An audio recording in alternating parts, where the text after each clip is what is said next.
In the hallowed halls of America's most elite university, a shocking confrontation erupts when a ruthless professor publicly humiliates a scholarship student for her poverty.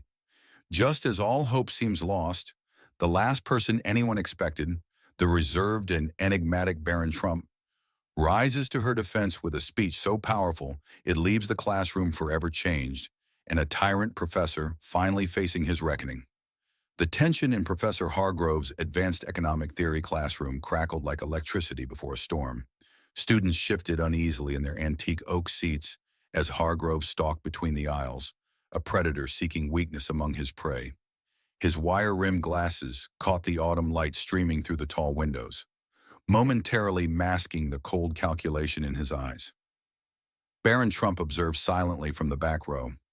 Despite his famous lineage, he'd cultivated invisibility here. His notebooks meticulously organized, his comments rare but insightful, his desire to be judged on merit rather than name evident in every carefully measured word.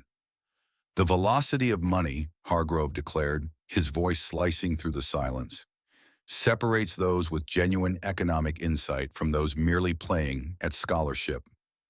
His gaze swept the room before fixing, with almost predatory intent, on a young woman in the third row. "Ms. Abernathy, enlighten us about how velocity shifts might trigger inflationary pressure in emerging markets." Every head turned. Eliza Abernathy straightened, her second-hand sweater fraying at the elbows, a detail Hargrove had mockingly pointed out in previous sessions. Unlike her classmates from legacy families and private schools, Eliza had fought her way here through merit scholarships and punishing work hours. The slight rural Pennsylvania accent she couldn't quite shed had become Hargrove's favorite target. "I believe," she began, her voice barely audible, "that increased velocity could potentially what?" Hargrove pounced, circling closer. "Potentially demonstrate that our admissions office has sacrificed standards for diversity quotas? Potentially confirm that economic theory remains beyond the grasp of those without the proper background?" Uncomfortable laughter rippled through the room. Eliza's face burned crimson as she stared down at her worn textbook, purchased used and heavily annotated to save precious dollars. "I'm still working through the concepts, Professor," she whispered. Hargrove's theatrical sigh echoed through the room. "Indeed, perhaps some concepts, like certain social circles, simply remain inaccessible despite our institution's misguided attempts at inclusivity." The word dripped with disdain, transforming what should have been a virtue into something that sounded like contamination. The moment hung in the air, Eliza's humiliation complete, Hargrove's tyranny unchallenged, the class complicit in their silence. It was a scene that had played out countless times before, with different targets but the same crushing result. Then came the sound, soft but unmistakable, of a notebook closing with deliberate precision. Heads turned as Barron Trump raised his hand, an unprecedented action from the student who typically spoke only when directly addressed. Hargrove's eyebrows lifted in surprise, his tone instantly shifting to something approaching respect. "Mr. Trump," he acknowledged, "you have insights on monetary velocity to share?" Barron rose to his full imposing height. The room fell into a silence so complete that the ancient heating system's distant hum became suddenly audible. When he spoke, his voice carried neither his father's bombastic confidence nor the timidity of someone unaccustomed to attention, but rather a measured clarity that commanded every ear in the room. "With respect, Professor Hargrove," he began, his words dropping into the silence like stones into still water, "I'd like to address something far more urgent than monetary velocity. We're witnessing a concerning velocity of another kind.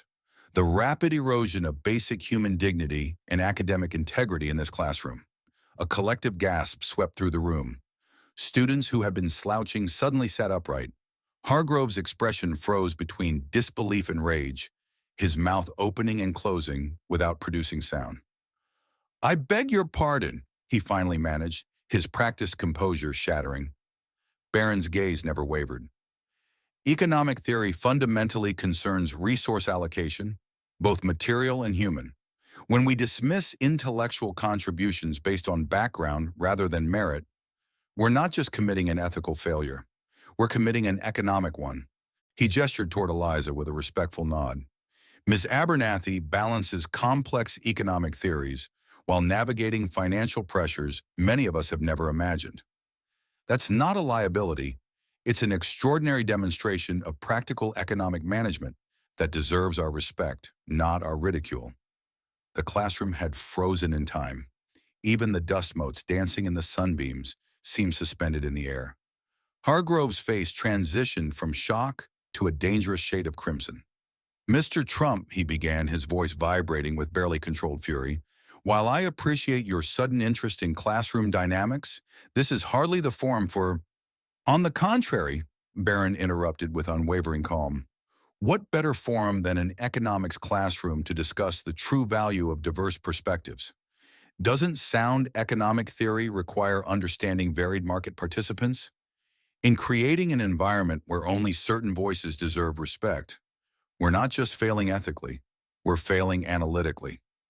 Hargrove's knuckles whitened around his leather-bound textbook. Several students began recording surreptitiously on their phones, sensing they were witnessing something historic.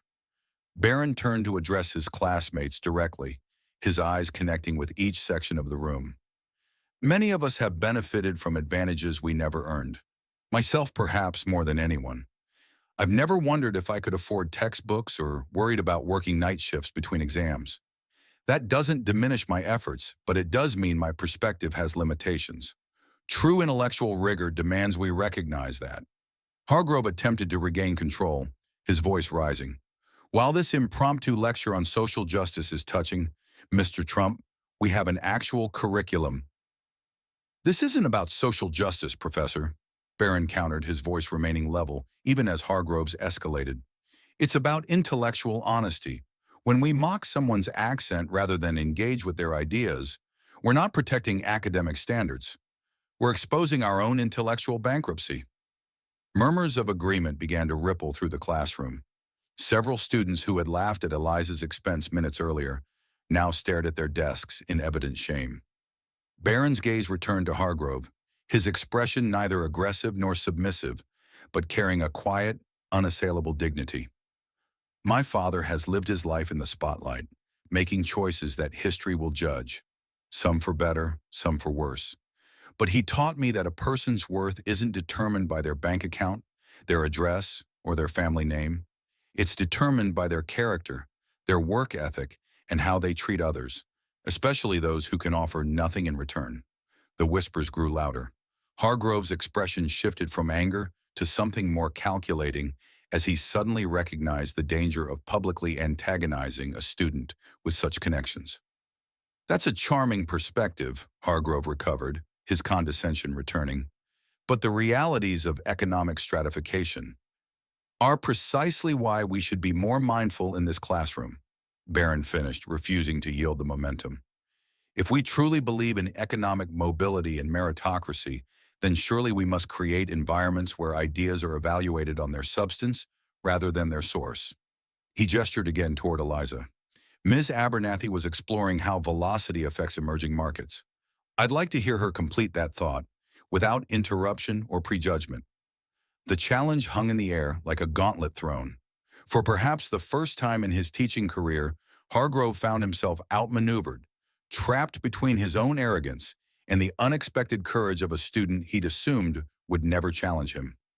After a tense standoff, he made a gesture of grudging acquiescence toward Eliza. The transformation was immediate and electric. Eliza straightened in her chair, drawing strength from this unexpected alliance. When she spoke again, her voice had shed its earlier tremor. As I was saying, she continued with growing confidence, increased velocity in emerging markets creates inflationary patterns that defy Western economic models. Examining case studies from Southeast Asia and parts of Africa reveals that community-based exchange systems generate velocity patterns that actually stabilize rather than undermine local economies during external financial shocks. She continued her analysis with increasing authority, referencing theoretical frameworks with such sophistication that even Hargrove couldn't find purchase for criticism. As she concluded, something unprecedented occurred. A spontaneous round of applause erupted from her classmates, spreading through the room like wildfire. Hargrove stood momentarily frozen, the classroom dynamic having shifted beneath his feet like tectonic plates. With a curt nod, he moved to another topic, but the damage to his imperious facade was irreparable. His voice, which had commanded with such authority minutes before, now sounded hollow and diminished. As the class ended and students gathered their belongings, the room buzzed with animated conversations. Several paused to offer Eliza words of support or to nod respectfully to Barron. The social hierarchy that had seemed so immutable an hour earlier now appeared remarkably fragile. Eliza approached Barron as he organized his materials. "You didn't have to do that," she said quietly, her eyes reflecting a complex mixture of gratitude and newfound confidence. Barron looked up, his expression thoughtful. "Actually, I did. Not just for you, but for myself. There comes a point where silence becomes complicity." "You risked making a powerful enemy," she persisted. "Your grade, your recommendations." A slight smile crossed Barron's face. "Some things matter more than grades. My father, whatever people might think of him, always said that respect isn't something you extend only when convenient. It's either a core principle or it's meaningless." "Well," Eliza replied with growing assurance, "I think you just taught that lesson to everyone in this room." As they turned to leave, Hargrove's voice cut through the departing crowd. "Mr. Trump, a moment of your time." The remaining students paused, watching the drama's final act unfold. Eliza shot Barron a concerned look, but he nodded reassuringly before approaching the professor's desk. The large room had emptied, leaving that peculiar vacuum of sound that follows the departure of a crowd. Hargrove studied Barron with cold calculation. "That was quite a performance," he said finally. "Have you considered the implications of undermining a professor's authority in his own classroom?" Barron met the professor's gaze without flinching. "With respect, sir, authority should be earned through intellectual integrity and ethical conduct, not asserted through intimidation. When you chose to humiliate a student for her background rather than engage with her ideas, you undermined your own authority far more effectively than I ever could." Something unexpected flickered across Hargrove's face. Not quite remorse, but perhaps the first crack in decades of unchallenged arrogance. Life beyond these ivy walls isn't always fair or just. The economic realities are precisely why institutions like this one carry such responsibility, Barron finished. "If future leaders learn here that it's acceptable to dismiss people based on their origins rather than their merits, what kind of economic system will we perpetuate?" The question hung between them, unanswered but resonant. After a moment that stretched like eternity, Hargrove gave a slight nod that acknowledged the point without quite conceding it. "You've given me something to consider, Mr. Trump. I won't forget this conversation." "Neither will I, Professor," Barron replied, his tone respectful despite everything. "And for what it's worth, I hope it's the beginning of many more, with all your students." As Barron exited the classroom, he found not just Eliza waiting, but a small crowd of classmates lingering in the hallway, their expressions a mixture of admiration and introspection. Word was already spreading across campus of what had transpired in Hargrove's typically feared classroom, how the quietest Trump had delivered the loudest message about character and respect. Together they walked through the autumn-draped campus, golden leaves swirling around them like nature's applause.